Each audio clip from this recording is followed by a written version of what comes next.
So in this video, I might ruffle a few feathers. On this whiteboard I have for you, some of the worst advice that I'm seeing. I might piss off some top Pokemon players and gurus, but honestly, I don't care because I really want beginning players, intermediate players, or players who just want to succeed and get better at competitive Pokemon and make their dreams come true, whether it comes to getting their first top cut, performing well at their local tournaments, or just getting better at the game and living their dream life in their favorite hobby or even dream profession.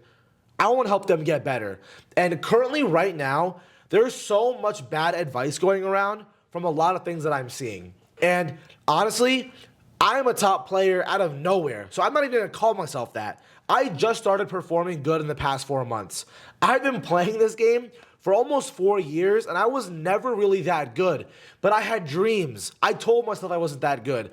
I dreamt of being like Wolf Glick. I dreamt of making the top 8, of making top 16. My biggest dream was being on stream. And in the past 3 months, I have been on stream. I've top 8'd my first regional. I got another top 8. I got top 64, actually number 45, in the Global Grand Challenge that just finished. I just won 2 local cups in the back-to-back weeks, and I've beaten 3 world champions in the past 3 months. Wolf Glick, Toller Webb, and James Evans. And my whole point of this video is I want to show you guys on this whiteboard I have for you some of the worst advice that I'm seeing.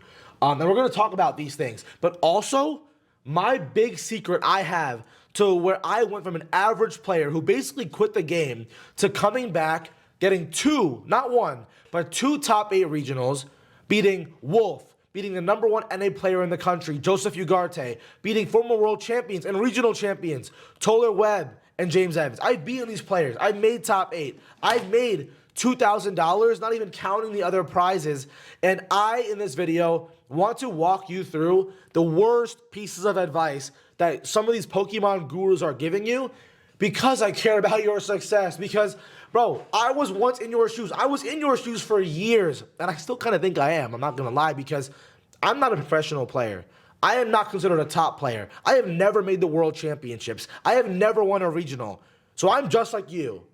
I'm someone who has goals, and I found myself out of nowhere by trusting my intuition and the things that I've learned along the way to get one step closer.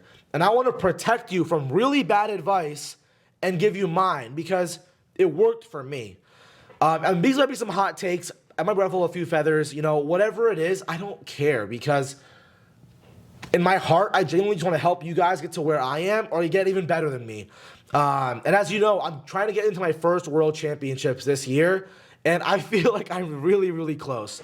So, yeah, I really, in this video, want to just walk you through some of those things. So, before we get into the really bad advice, I have 3 really big things and honorable mention. Please, if you can like this video and subscribe, it means the world. I'm not going to ask you for too much more, but please do that. It means a lot. So, going into this, these are all considered maybe hot takes, but I don't care because it's worked for me. #1, ranked battles. By this, I mean going on the Pokemon Battle Stadium on your Nintendo Switch. I have my Switch right here. By going on your Switch, and I'm sure you have Pokemon Sword and Shield or Scarlet. I mean, Scarlet and Violet, damn, I'm old. I'm talking about Sword and Shield. By playing Pokemon Scarlet and Violet, there's a ranked battle stadium. And in my opinion, I've heard so many players talk about, you know, that's the place you should be practicing. You should be getting #1 on ladder, #1 on the best of battle stadium. That's a waste of time. Like, I don't know why this is advice. Maybe it works for them. But for one, you are taking what can take you 5 minutes on Pokemon Showdown. And Pokemon Showdown is a website where you can actually practice battle simulators. What takes you 5 minutes on Pokemon Showdown will take you 15 to 20 minutes on the ladder. Also, in Pokemon Battle Stadium on the ladder, you're playing closed team sheet best of 1. That is not your goal to be a better player. My goal was to perform well at tournaments, make the world championships, play good at local events and regional events and even international events and maybe even the world champion, right? That's the goal. So why would I try to get there by doing something that's completely different? And players say, oh, it gets you used to practicing in game, things like that. But the ranked battle ladder is a whole different format. You're going to run into Covert Cloak on the most random Pokemon. a choice scarf on something that you never expected. Whereas in tournaments, you literally can see their team sheet. So what benefit does that get you? In my opinion, it gets you no benefit. Why? You're wasting so much time when in 3 battles of a ranked ladder match, you can get in 5 to 6 best of 3 matches on Pokemon Showdown. So one, out of respect for yourself and your own time, don't do that. But hey, if you want to become the #1 on ladder as a flex, go for it. I'm not hating on the ladder. I think it's really fun. But it's not if you really want to get that insane level of growth in Pokemon VC. It's not for you. So yeah, my advice, I'm going to actually give you a solution, is actually playing on Pokemon Showdown instead. If you're committed to practicing, or you want to use at least the online version of your game, like you have this right here, you want to play on this instead of your computer, then my advice is finding someone to play best of 3s with, where you guys can exchange open team sheets. Because if you can do this and you basically can practice with your friend in the actual structure of the tournament you're going to be competing in, that is actually worthwhile practice. Not this ladder stuff where, you know, like so many people watch, and I love Aaron Zhang. Aaron Zhang is my GOAT. Like, he is someone who's inspired me to play this game. Every week I watch his videos. But his practice on ladder and watching him play on ladder, in my opinion, is not going to get you to these astronomical new levels that you want to reach. For me, when I stopped really watching his videos, not really watching his videos, but when I stopped trying to do what he was doing on ladder as my form of practice, my performances skyrocketed. So I want you, if you are practicing right now for the North American International Championships or the Portland Regionals coming up this weekend, if you have time, please don't play best of 1 on Battle Stadium. I'm just going to say that because it's not worth it. It's really not worth it. So, number 2, it says, stealing the best teams. I don't think you should do this. That's a hot take. Everyone says, oh my God, a regional team just got announced. Shiliang Tang, Justin Tang, Carson Confer, Andrew Ding, who beat me in top 8. I made the top 8 of the Milwaukee VGC Regional Championships.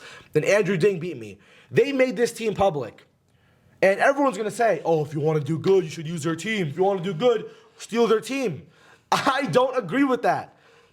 Sure, the team can feel well because it was created well. It's a good machine and a good car. But if you are someone that doesn't play into those play styles, how are you going to play good with this team?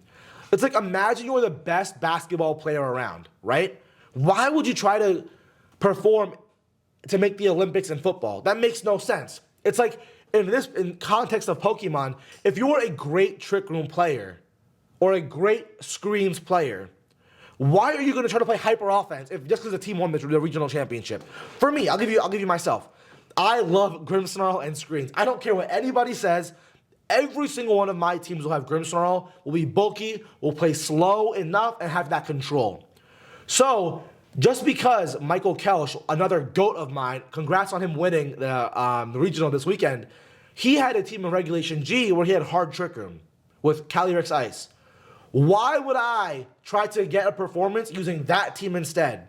Because 1, it's stunting your growth in your specialty, but 2, you are trying to drive a car you've never ridden in, and how will that help? That will not help you perform to your highest capability. It's like, if I'm the best chef making desserts, I'm the best baker who makes desserts, why would I enter a competition of a cooking competition and try to make a filet mignon or make the best food? That makes no sense. If the team matches what you're good at, for me, I love Screens. So seeing that team, I said, maybe I could do this. Unfortunately, I didn't do that because I have my own team. But stealing teams is not good, right? Like, stealing the best teams works if it's in the right conditions. And if you want to get a couple of games in to see how that team works when you play against it, you can kick its ass, then you might want to do that. But just stealing their teams to steal their teams and like think you're going to do just as good, no, because these players built this team intentionally. They did every single matchup. They practiced so much. They're also all 4 of those players who used it have already won a regional championship. If you're like me and you've never won, why would you try to do something that worked for somebody else who's way ahead of you compared to someone who's in your own shoes? Like, that doesn't make sense to me. So in my opinion, I know it's a hot take, rental codes, best teams, like, don't do that. Like, find a team. If you want to rip a team or steal someone else's team or borrow it or try this new idea that you've seen work already, make sure it fits your play style. Like, please just do that. I've stuck to my play style for years, and now it's finally paying off. And originally it was, I will never even get to anywhere close to the day 2 or top cut. Then I got my first ever top 32. Then I got my second top 32. Then I didn't play for a while. Then I kept staying with my own comfort, and what happened? I got top 8, 45th in the Grand Challenge. I won 2 cups. I beat 3. Like, that's what happens if you compound your best skill over time. You'd rather be a specialist than mid at everything else. That's my opinion. I know it's a hot take. I don't want to piss anyone off because I love all the players I named. They're all amazing. I look up to them. I want to be as good as them. But I'm not trying to give them advice because they already know this. They've already won. If you're like me, we have not won anything yet. So I don't want to win myself. So this is almost giving me advice to myself. But also to you, like, if you want to get one step closer to your goals, you can't just go from nobody to regional champion or international champion in a day, right? So you know what you're good at. If you like Tornadus and you're best with Tornadus, let's do that. Like, you should focus on that. That's my point there. My third piece of bad advice that I've seen so many players talk about is, if you don't know what to do, just put 252 spreads on your EVs and master all your lines. So there's just 2 parts. The first part is that EV spreads don't matter. Just throw all the EVs in attack and speed or bulk and speed and see what happens. That is such bad advice. I recently watched a podcast where it was called Tub Takes. Shout out Adi, who runs that channel. He's awesome. And he had on Gavin Michaels, who got top 8, I believe, at the European International Championships. In that whole video, or his team report, he was basically saying, oh, I don't care about my EVs. It doesn't matter. Like, I just go there and play. And, you know, who cares about EVs? The Pokemon do what the Pokemon are supposed to do. Like, I love him as a player. Awesome player. I love Rain. He also is a big Rain guy. So shout out to you, Gavin, if you're watching this. But, dude, you are already a good player. So to you, you already know these calculations. You know how things are supposed to work. You know your speed tiers. But for players who want to get as good as me or you, or someone who wants to get one, even like better than us, like whatever level you want to go to, you can't just throw random EV spreads at whatever Pokemon. I saw another podcast, also another good friend of mine, Raghav Malavia. He was like, oh, I don't know what these spreads do. Someone just gave it to me and I trust them. Like, if you're as good as Raghav, who's finished in the finals of Internats, who goes to Worlds every single year, you can say that. But so many players now think, you know what, these top players are saying that, I'm just going to go, okay, max special attack, max speed. Or if you're a Trick Room player, max HP, max attack. Oh, I have Rillaboom, max HP, max attack. I have Amoonguss, max HP, max defense. I have Calyrex Ice, max HP, max attack. I have Urshifu, max attack, max speed. Like, that does not work that way. Especially when you're trying to build a winning team or you have an idea, you have to be very specific. Like, everything has to be intentional. Because, again, you are not naturally as good as the Wolf Glitz of the world, the Joseph Ugartes, the Raghav Malavias, the Gavin. You're not there yet, right? Neither am I. And that's why we're doing this together right now. So what do you have to do? You have to slowly take more time to make the best team, because if you're not as good of a player and you're going to control this team at a tournament where you're traveling, spending tons of money, having these big dreams, and you don't even know what your EV spreads do, then I'm sorry, it's not going to work. Like, you're not going to have full control or authority or understanding of the team that you're piloting. And I personally think my biggest strength is building these amazing spreads. So if you actually, again, I haven't made this video yet, but if you want to know how I make my EV spreads, to talk about what I'm doing right here, let me know in the comments, because I do not want you stealing the best teams and then getting upset when it doesn't work. Because I've been there and I've tried it and it does not work. So yeah, please don't steal the best teams. And also, just please do not just use the 252 spreads either. Like, that's what I'm talking about right now. So the second half of this part is lines. What does lines mean? Everyone's like, oh, do you know your lines into this team? Do you know your lines? Do you know your lines? Do you master your lines into every single matchup? Everyone's advice I always hear is master all your lines into all the common matchups. Like, most people don't have time for that. Also, to find the optimally best line into every single team, one, is super hard and time consuming, and two, no two teams are the same. Let's say, I'm going to use an example. Right now in Regulation I Pokemon VGC, to where, oh, I have lines into Grimmsnarl, Miraidon, Iron Hands. I have lines into that team. Well, now what happens if, you're saying, I'm going to use my Miraidon, I'm max speed, I'm going to attack first. Well, what happens if they're max speed on their Miraidon and they win the speed tie? Is that the most optimal line? Because every time you now play that matchup, you are going to get a different experience based on their trading, right? So in my opinion, the lines are only like kind of semi-helpful at best, because as you practice more and you think about it more and you just play the game more, you will understand natural tendencies of your opponents, right? Like for me, I have made, again, 2 top 8s and have been performing pretty well. I have never, not once, sat here in my prep, because I don't have the time for it either, to be like, okay, I'm gonna master every single line of every single match. Okay, Cagliari Shadow to Rapagos. I'm gonna do this every single time, turn 1, because turn 2, and then turn 3. That is so, like, that just hurts my brain, first of all. Also, by having a rigid plan into every archetype, those players also probably know they're gonna do this into me every time, because they do it every time. So you're hurting yourself in your own flexibility and your own mental abstract approach, and you're also benefiting your opponent. So in every world, having all these lines is so bad, right? Like, hot take, I saw an episode of Team Report from Stefan Mott and 2 of his other buddies talking about their rain team on Regulation G. And they all say, oh, we know our lines into everything, and that's really great.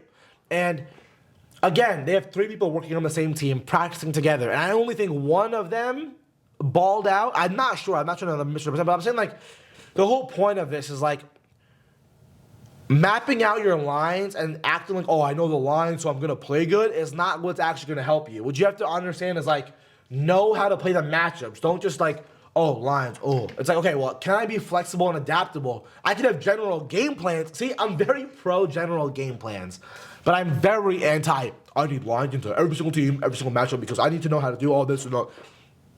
That hurts my brain. Don't do that. It also will hurt your brain. And then what's going to happen is you're going to go to a tournament, and then you're going to notice, you're going to say, okay, I always took Fake Out plus Glacial Lance. And then the next thing you know, they Terra Ghost and Wide Guard or something, and now your whole line goes to shit. Oh my god, and then you're gonna crash out. The last 4 months, everyone does this one thing. I don't care in the tournament, and that's not what you can always expect, because those players know you're gonna do that too. So yeah, in my opinion, these are the 3 biggest pieces of bad advice that I hear now, and if I hear more, I'm gonna let you know. But I have a solution for you too. So, number 1, ranked battles, bad. Pokemon Showdown, good. Best of 3 practice, good. Open team sheet, good. Closed team sheet laddering, best of 1, bad. Please don't waste your time on that, please. I never have played best of 1 the whole year, for years, until the Global Challenge. And again, I got 2 top 8s, and I'm almost at Worlds now. Hopefully that can make it happen. So don't do that. It didn't work for me. I don't think it's gonna work for you. Number 2, don't steal the best teams. Don't. Unless it's your comfort or play style. If you're a Tailwind guy and the hard team, and people just want as a Trick Room team or a Screens team, don't just use that, because there's a high chance you're not maximizing your own skills, your own understandings, your own potential. 3, and I just talked about it, 2-5-2, 2-5-2 spreads are lame. You have to know what everything's meant to do. If that's the most optimal spread, good. 99.9% of the time, it's not. There's always some bulk that you can add, or some speed miniature you could do, or a nature you could switch. Don't do that. Lastly, lines. Memorizing lines, it's cringe. It doesn't work. Also, I had not done that, and I've been performing very well recently, so I don't think it's worth it. That's my opinion. Again, these are all my opinions. The thing I want to really reveal to you is the real secrets to success. These 3, I call it the 3 C's. These 3 C's have got me all of my... I've competed in 6 tournaments in the past 3 months. My first tournament, Toronto VGC Regionals, my first tournament of the season, top 8. I beat Wolf, I got to top 8 and I lost. Then I went to Atlanta Regionals. I got 5-3, okay performance, I still got championship points. Then I got Milwaukee, went there, top 8 again, where I lost to the regional champion in 3 games. None of my losses the whole tournament were a 2-game loss. I always won at least 1 match. And then after that, I went to a cup and beat the world champion, former and international champion James Evans. Then after that, I did the global challenge, and I'm gonna announce it right now. I finished 45th. I think I got 80 more championship points. And then after that, just yesterday in the vlog, you'll see I performed really, really well again at another cup. So I'm gonna tell you the secrets right now. The first C right here is comfort. I've been saying it over and over again. What does comfort mean? Comfort means play with Pokemon you are familiar with using and strategies you are familiar with using. I use Miraidon, Calyrex, Ice, Grimmsnarl, Iron Hands, Volcarona, Urshifu. I have used Miraidon my entire experience with Regulation G. I have used Calyrex consistently from the first day it came out in this format, and I used it in Sword and Shield. Iron Hands I have used since Regulation B, where I got my first top cut ever. Grimmsnarl I've been using since my very first regional ever in Salt Lake City back in 2022. So my point here is that I am comfortable using screens, using Miraidon, and using Iron Hands. So what did I do that made me play so well over time and make these top performances? It's using the pieces I like. For you watching right now, if you used my team, or let's say you're a Tailwind player, you like Tornadus, Urshifu, Kyogre, Calyrex, Shadow, hypothetically. If that's what you like and Michael Kelch just won a regional, using his team is not going to work for you. Because why? You are not maximizing your best skills and your best assets. It's a waste of your time, and you have to do so much extra learning and so much extra comprehension, right? It's like you already have an 85 out of 100 mastery on this archetype, so why do you want to go from 0 on the next one? Do that for a consistent amount of time and you will become amazing, right? If you're an Incineroar or Mungus balance player and you use it every single time, what happens? At your next year or your next couple of regionals, now you're the best Incineroar or Mungus player in the tournament. And now you know things that most players don't know. You know interactions, you know tendencies, you know how other people behave with your pieces.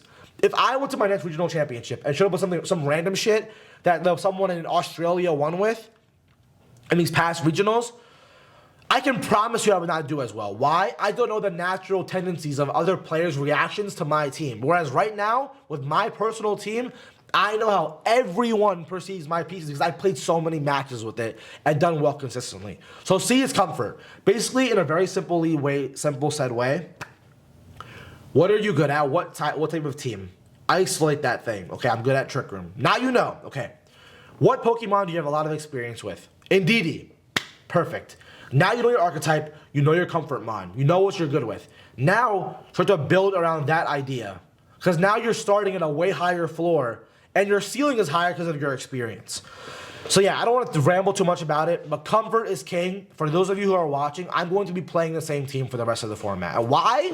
Because it's worked for me, I have experience with it, and it'll be, I can extend my bounds of success higher than just picking up a new team. So C is comfort. The second C I have for you here is consistency. What does consistency mean? Not just consistency, I want you to be concisely consistent. It's a tongue twister. So what does this mean? I know so many players who go to every single regional championship and are still struggling to make worlds. I know players who play this game online 10 hours a day or in multiple team leagues, think they can coach everyone. Say they're the best player. They're coaching multiple teams. They're part of a lot of teams. They're part of a lot of, this is their whole life. And they spend that many hours a day. And they're not still making it at first. They still never made Top Cut before. These players exist, right? And I do not want you to be that player because I practice, I'm going to be honest, maybe an hour a day. Genuinely, maybe an hour to 2 hours a day, max. I have a full-time job. I got a new job, actually. I'm starting it on Monday. I'm creating content. And I want to spend time with my family and my friends and be outside, touch some grass, right? Like I want to do these things. So my advice to you is being concisely consistent. What does this mean? I'm going to give you an example. I want you to hyper optimize for your goal. My goal is to perform well at regional, international, worlds hopefully, and local events. So what do I know those are? Those are best of 3 Swiss rounds of at least 8 around in these larger scale tournaments. So every day, I said this before in another video, write this down because this is a great format if you have the same goals as me. I hope you do. That'd be cool. We can share that together. But it's literally playing in a mini regional on Pokemon Showdown. So what does that look like? It means you go on PokemonShowdown.com. It's called playPokemonShowdown.com. You have your team, and there's a feature where you can play best of 3 matches online. So, and by being consistently consistent with number C, that means I'm going to play 8 best of 3 rounds on Showdown. Not 8 best of 1 matches on the ranked ladder and waste your time with all that garbage. 8 best of 3 Showdown matches. You're going to get really good experience, play consistent best of threes, and now until you go 5-3. You know what? Don't play anymore. Don't. You're done. 5-3, good. Now you can watch your matches, review them, see what you learned. Tomorrow you're going to play again, though. Tomorrow night. Let's say it's after dinner. It's 8 o'clock. You went to work. You had a good day at school. I have some time now. You're going to do another regional on Showdown. Now you go 7-1. So now that you go 7-1, okay, well, now you have to play in day 2. Day 2 is 3 rounds of Swiss. Again, 3 more best of threes. So now you're going to play 3 more best of threes as your day 2. Now, okay, let's say you go 1-2. That's not enough to make top cut. Top cut has to be 9-2 or better. So you're done. That's it. Now let's say 5 days later, you make it to 11-0. Oh my God, you're cooking. You're actually him, right? You'll take it to that point. Now you play single best of threes as best of 3 elimination to see if you win or not. That's how you practice. Every day play a tournament. Why? So now when you get to a Pokemon regional event, right? When you get there, now you know the feeling. You know the style of play. You've watched your matches. You haven't overcomplicated your brain with all this extra noise and extra overthinking. You were intentionally with your goals. I personally do this a couple times a week, and it's made me get 2 top 8s, and I've won 2 cups. I've beaten all these people, right? Like, it's what I do, and it lets me save my time, actually have fun, because I know all of us have done this. After 50 games of Pokemon Showdown, it's 3 a.m. Oh, one more game. And now you're crashing out at your phone. You realize it's 4 o'clock in the morning, and you're like, wow, my team sucks. I wasted all this time. I'm even more lost than when I started. You don't want that to happen to you. It'll mess you up. So what you should do is every day play your little mini regional. And then there's also limitless.com where you can actually play online tournaments, best of 3 on your Switch. So if you want to do that, you can do that too. I did that before, and then it worked. I got to a couple day 2s, and it worked for me in that sense. But my new format and new structure has helped me a lot using Pokemon Showdown by being concisely consistent. That's my only practice. I don't go to locals for fun, for no championship points. I don't play best of 1 ladder. I don't do any of that because I have one goal: to be the best Pokemon VGC player in America, in the world. And I want to be concise. I have limited time, so I'm going to do that. So that's the second C. So now you're comfortable with your team. You're having comfort with your pieces, right? Then you're being consistent. So now you have pieces you like. You have a team you like that you're familiar with. Now you're playing with it intentionally and getting good quality practice. The third thing I really want you to do, the third C, is arguably my most important piece of advice, my personal secret. Confidence. You could have guessed that. I call everybody I beat McFree. Wolf Glick, I played him 1 time in 1 set. I kicked his booty. McFree, Wolf is McFree. I just won a cup in Philadelphia last weekend. McFree. I made the top 8 in Milwaukee Regionals. McFree. But stop. Don't get mad at me because McFree does not mean I'm calling the other player bad. McFree is a state of mind to where I don't care who you are. I don't care where I'm playing. You are McFree. You are McFree because I can do this. I make you McFree. I am so good at the game. I am so locked in that now it's McFree for me. Like, that is the mentality I need you to have. So many players I know are so nervous before a tournament. They're trying to switch their team the last minute. I'm telling you this, I've been this guy before. It's the night before the tournament. You can't sleep. It's 3 a.m. Oh my God. Should I put fake out? Should I put protect? Oh, do I go assault vest or do I go grassy seed? What item do I choose? And then you go to the tournament and now it's round 1 and you win. You're like, oh yeah. Then you lose your second round. And now you're, oh my God, I'm so nervous. I'm so anxious. Oh my God, I'm so nervous. I'm so anxious. Oh my God. That's going to make you play worse. I'm sorry.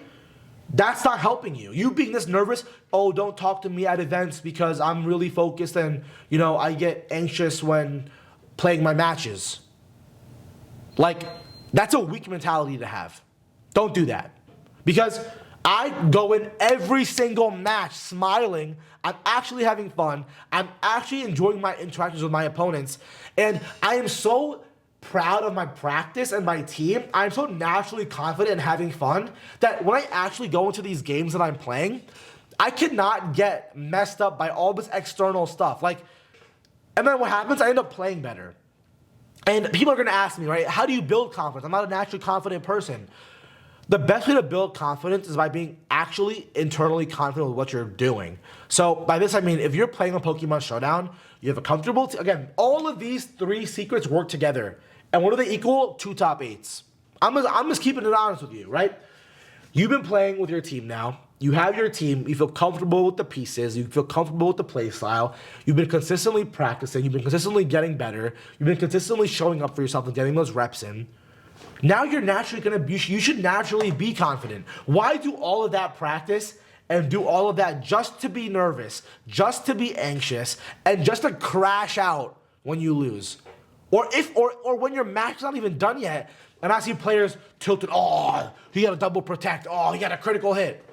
In my global challenge, I was about number 71. I had to win one more match to make top 32. Turn 1, he crits me. He moonblasts my Calyrex Ice, and he crits me through light screen. I could have easily, in that moment, said, oh my God, bro, this game sucks, bro. Oh, blah, blah, blah, blah. No, I locked in. I don't care. I'm going to be focused. I'm confident. I built this team to win. This team wins. I've seen it win. I know these matchups. I've practiced. I've built intentional EV spreads. So I should be confident. And then what happens when you're confident? You play the game freely. You win matches. You get not 1, but 2 top 8s. You don't win just 1 cup. You win 2 cups. You can go to Worlds. This is happening to me right now, guys. And it's a combination of those 3 things. Like, honestly, like, I keep showing it, but like, that is my real secret. I am only confident because of my consistent, concise practice, as well as using comfortable strategies and Pokemon that I've been using. And I don't want to waste your time any more than that, because that's what it is. Do not, this is bad advice. I've seen players talk about how ranked 1-on-1, best of 1 helps you. It does not help you. It does not help you. Don't steal the best teams if it's not your playstyle, because it's not going to make you better in what you're good at. And then don't use garbage spreads, which spreads don't matter, and just because you're not optimizing for success. Don't do those 3 things. Use I don't know what to call the triple C method. We'll call it the triple C method. Do those 3 things, and I promise you'll do a great job. And I literally just won my cup versus James Evans, the world champion, where I beat him in finals. That's a spoiler, I guess. So if you want to watch that video here, watch it. Or if you want to watch the team that has got me everywhere that it's been working for me, watch this video. Comment something in the comments if you want to see me make more videos like this, or have any questions for me, because I'm here to help you and make videos that are actually wanted by you. So yeah, this is my board. I really appreciate it. I'll see you guys in the next video. Peace.